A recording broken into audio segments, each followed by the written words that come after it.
खरं तर राजसाहेब हे एक वेगळं व्यक्तिमत्व आहे आणि राजसाहेबांची इच्छा आहे की ज्या रमाकांत आचरेकरनी सचिन तेंडुलकर आणि विनोद कांबळे असेल आणि त्यांच्यासारखे असंख्य क्रिकेटवीर घडवले, त्यांचं एक छोटीशी आठवण ही शिवाजी पार्क मैदानावर राहिली पाहिजे, की ज्या ठिकाणी आजसुद्धा अनेक लहान लहान क्रिकेट मुलं खेळायला येतात आणि त्याच्यातून मोठे क्रिकेटर घडत असतात.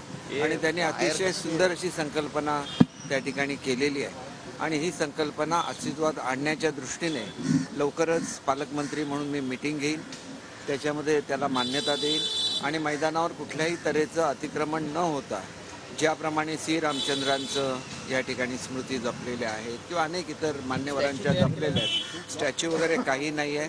त्यांनी एक कन्सेप्ट दिलेला आहे ज्याच्यामध्ये क्रिकेट त्यांची जी काय वैशिष्ट्य आहेत ती सगळी, याचा अर्थात ते त्याच्याबद्दल बोलतील तो त्यांचा अधिकार आहे, परंतु अतिशय सुंदर अशी जी कल्पना आहे आणि त्याच्यामधून क्रिकेट खेळणाऱ्या मुलांना कायम प्रेरणा मिळत राहील असं मला स्वतःला वाटतं. आणि म्हणून अतिशय त्याच दृष्टीने आज सकाळी मी भेट घेतली. आता कॅबिनेट आहे आणि त्याच्यामुळे संकल्पना अशी आहे की ज्याच्यामधून मुलांना कायमस्वरूपी प्रेरणा मिळत राहिली पाहिजे अशाच स्वरूपाचं आहे, परंतु कशी त्यांची संकल्पना आहे हे स्वतः राजसाहेब आपल्याला निश्चितपणे सांगतील, तो त्यांचा अधिकार आहे. बरं सर, आज 16 आमदारांच्या अपात्रता प्रकरणी महत्त्वाचा निकाल आहे. संपूर्ण देशभराचं लक्ष लागलेलं अत्यंत महत्त्वाचा दिवस आहे.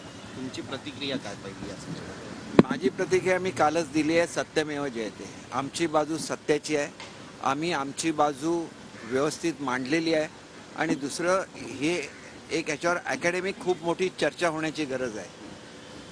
देशामध्ये लोकशाही आहे, परंतु पक्षामध्ये लोकशाही असली पाहिजे असा स्वनियम आहे आणि म्हणून जो जो पक्ष आपलं रजिस्ट्रेशन इलेक्शन कमिशनकडे करतो त्याच्यामध्ये लोकशाही असल्याशिवाय, लोकशाहीची प्रक्रिया असल्याशिवाय त्याला मान्यतासुद्धा मिळत नाही. या ठिकाणी असं झालेलं आहे की आदरणीय बाळासाहेबांनी जी घटना बनवली पक्षाची, ती बनवताना ज्या इलेक्शन कमिशनच्या सूचना होत्या त्याप्रमाणे ती लोकशाही पूरक होती.